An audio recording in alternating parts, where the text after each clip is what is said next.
Oke,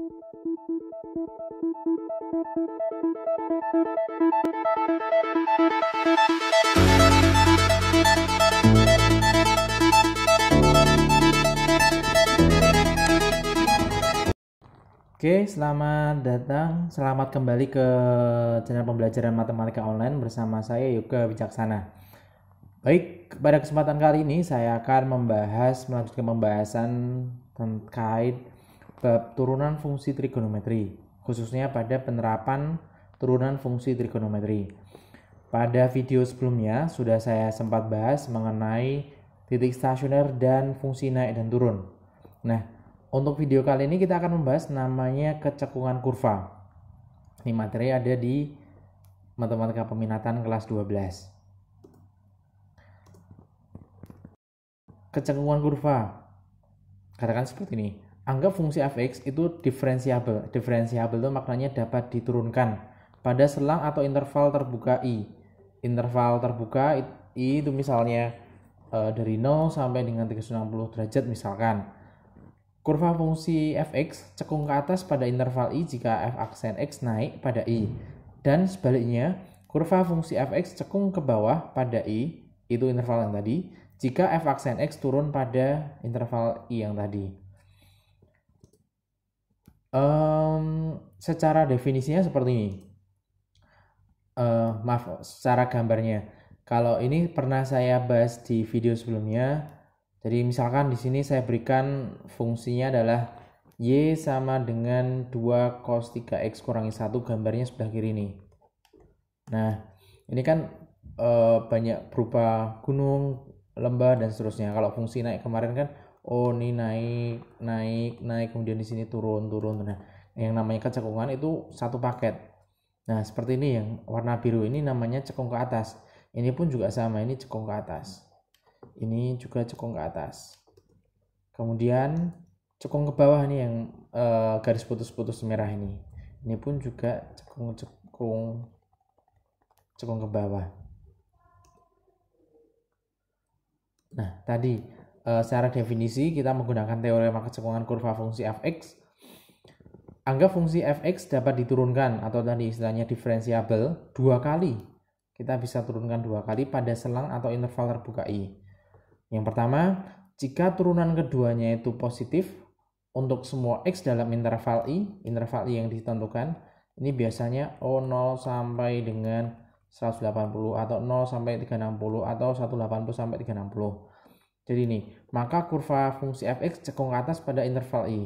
Jadi saya ulangi, ketika turunan keduanya itu lebih dari 0 atau yang positif, maka fx cekung ke atas pada interval i yang tadi.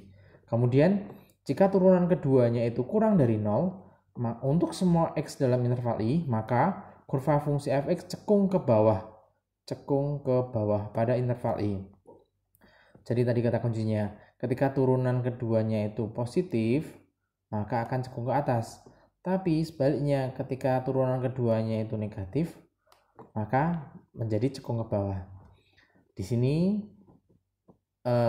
harus kalian tanamkan dalam-dalam. Kalau misalkan positif itu cekung ke atas, negatif itu cekung ke bawah. Contoh, kita ambil contoh untuk fungsi aljabar terlebih dahulu. Tentukan di mana kurva fungsi fx sepertiga x pangkat 3 kurangi x kuadrat kurangi 3x tambah 4 akan cekung ke atas dan kapan akan cekung ke bawah? Jawab.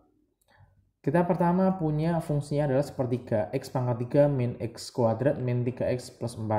Tadi syaratnya adalah ketika turunan kedua yang kita lihat itu positif, maka cekung ke atas.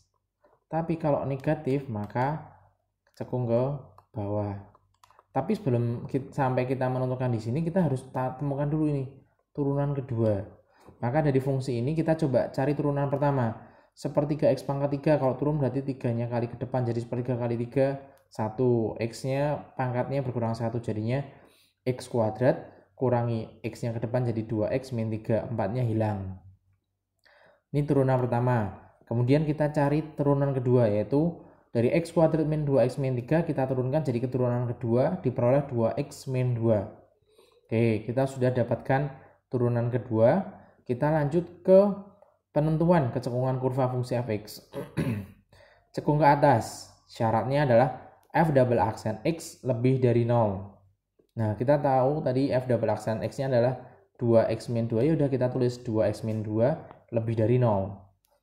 Kemudian min 2 ini kita pindah ke kanan, diperoleh jadi 2x lebih dari 2. Kemudian biar x-nya tunggal kita bagi dengan 2, akhirnya diperoleh x lebih dari 1. Nah, x lebih dari 1 itu merupakan interval ketika fx-nya cekung ke atas. Jadi tulisannya seperti ini kesimpulannya. Jadi kurva fx cekung ke atas pada interval selang x lebih dari 1. Cekung ke atas. Sedangkan yang kedua cekung ke bawah, syaratnya itu f double aksen x kurang dari 0 atau negatif. Berarti tadi kan kita sudah punya nih turunan keduanya tuh ini 2x min 2, berarti kita tulis 2x min 2 kurang dari 0. Kemudian min 2 nya kita pindah jadi 2x kurang dari 2, kemudian kita bagi 2 sehingga diperoleh x nya kurang dari 1. Nah, ini juga kita dapatkan selang tapi khusus untuk cekung yang ke bawah. Kesimpulannya jadi kurva fx cekung ke bawah pada interval atau selang x kurang dari 1. Nah, ini kalau aljabar. Aljabar lebih enak karena kita nggak perlu istilahnya mencari nilai-nilai x ketika dipunyai persamaan trigonometri tertentu. Nah, seperti ini. Dan di sini kebetulan ketemunya enak, maksudnya ketika kita turunkan 2 kali, kemudian kita langsung bisa peroleh nih x lebih dari 1 atau x kurang dari 1.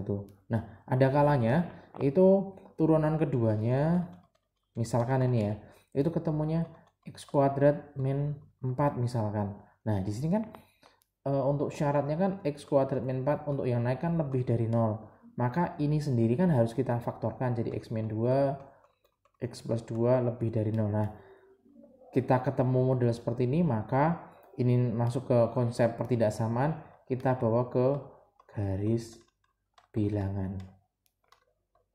Nah, untuk yang contoh soal yang pertama ini kan masih mudah, dalam artian kita nggak perlu nih pakai garis bilangan karena ketika kita pindah ruas saja udah ketemu x-nya nilainya berapa. Oke, kita lanjut ke contoh yang kedua. Contoh yang kedua kita coba ambil untuk fungsi trigonometri. Fungsinya yang ini saya ambil 2 cos 3x min 1. Fx sama dengan 2 cos x cos 3x kurangi 1. Akan cekung ke atas dan cekung ke bawah pada interval 0 sampai dengan 180 derajat. Nah, di mana ini? Oke, kita mulai proses. Fungsinya tadi adalah 2 cos 3x min 1. Kita turunkan sekali. Turunkan sekali kita peroleh min 6 sin 3x. Min 1-nya ini hilang ya, karena kita turunkan tidak ada variabel x-nya.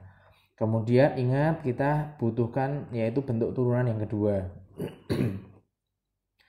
Double aksen x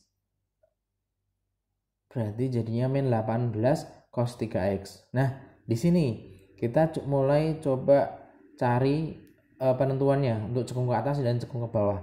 Kita awali dari cekung ke atas lebih dahulu. Cekung ke atas itu syaratnya double aksen x itu positif atau lebih dari 0. Maka kita ambil nih min 18 cos 3x lebih dari 0, kita tulis. Nah, biar di sini cos 3x bisa kita buat menjadi persamaan. Nah, min 18-nya harus hilang, yaitu kita gunakan pembagian dengan min 18. Jadi min 18 cos 3x lebih dari 0 dibagi sama min 18. Otomatis ininya hilang. 0 bagi berapapun tetap 0. Nah, tanda kalau ketemu dengan perkalian atau pembagian yang negatif, maka harus kita balik. Sehingga diperoleh bentuk akhirnya adalah cos 3x kurang dari 0. Nah, di sini cos 3x kurang dari 0, kita akan mencari nilai x-nya itu berapa saja. Dengan cara apa? Dengan cara konsep persamaan trigonometri. Cos 3x kurang dari 0. Nah, ini berarti kita bentuk menjadi cos 3x sama dengan 0. Nah, cos 3x sama dengan 0. 0 itu hasil dari bisa cos 90 atau cos yang lain. Tapi saya ambil coba 0 itu merupakan hasil dari cos 90. Cos 270 juga bisa. terserah bebas kalau di sini. Nah, ingat kalau bentuk persamaannya adalah cos 3x sama dengan cos 90 itu ada dua macam. Yang pertama yaitu yang alfa plus K kali 360. Berarti 3x sama dengan 90 tambah K kali 360. Biar 3-nya hilang, kita bagi dengan 3 semua. Jadi X sama dengan 90 bagi 3 ya 30, 360 bagi 3 120. Nah, X sama dengan 30 tambah K kali 120. Kita akan menemukan nilai X-nya ketika K-nya 0, 1, 2, dan seterusnya. Ketika K-nya itu 0, maka X-nya ketemunya 30. Ketika K-nya 1 berarti 30 tambah 120, hasilnya 150. Nah, di sini K-nya 2. Kalau K-nya 2 berarti 30 ditambahin sama 240. Ketemunya 270. Ini nggak terpakai. Kenapa? Karena tadi kan intervalnya yang kita inginkan 0 sampai dengan 180 derajat. Maka yang 270 nggak kepakai. Lanjut, ini kan sudah alfa plus K kali 360. Berarti yang berikutnya yaitu min alfa plus K kali 360 derajat. Jadi 3x sama dengan min 90 tambah K kalikan 360. Ini sama, kita bagi dengan 3 semua. Diperoleh X sama dengan min 30 plus K kali 120. K-nya 0, ketemu X-nya min 30. Ini nggak memenuhi. Kenapa? Karena batas paling bawahnya itu 0. Lalu ketika K-nya 1, diperoleh jadi 120 kurangi 30, ya 90 derajat. Terus yang berikutnya K-nya 2. Diperoleh nilainya adalah 210, yaitu dari 240 dikurangi 30, dan di sini tidak memenuhi. Karena yang kita pakai hanya batasannya ini nih. 0 sampai 180. Jadi yang kita pakai hanya yang 30, 150 dan 90 derajat untuk nilai X-nya di sini. Oke, tadi kan syaratnya seperti ini, cos 3x kurang dari 0, kemudian kita dapatkan X-nya ada 3 macam, 30, 90, 150. Nah, ini kan ketemunya suatu ketidaksamaan kan, berarti harus kita bawa ke garis bilangan. Garis bilangan yang isinya ya ada 30, ada 90, dan ada 150. Kemudian yang namanya pertidaksamaan, di sini dikatakan cos 3x kurang dari 0, maka yang kita ambil adalah yang negatif. Nah, cuman negatifnya yang mana yang harus kita ambil ya? Berarti kita ambil sembarang, kita bisa lakukan cek. Di sini paling enak saya ambil 0 derajat. 0 derajat kita masukkan ke dalam cos 3x. Jadinya cos 3 kali 0 jadinya cos 0. Cos 0 itu sama dengan 1. 1 ini kan positif kan, maka pas di sini nilainya positif, ketemu tanda jadi min, ini plus, ini min. Karena yang diinginkan tuh yang negatif, maka yang kita ambil yaitu 30 sampai 90 dan 150 ke kanan. Nah, di sini kita ambil kesimpulan. Jadi kurva fx cekung ke atas pada interval atau selang ini 30 derajat sampai dengan 90 derajat, atau 150 derajat sampai dengan 180 derajat, seperti itu. Atau kalau tadi intervalnya itu seperti ini, berarti ini tinggal dikasih sama dengan seperti itu.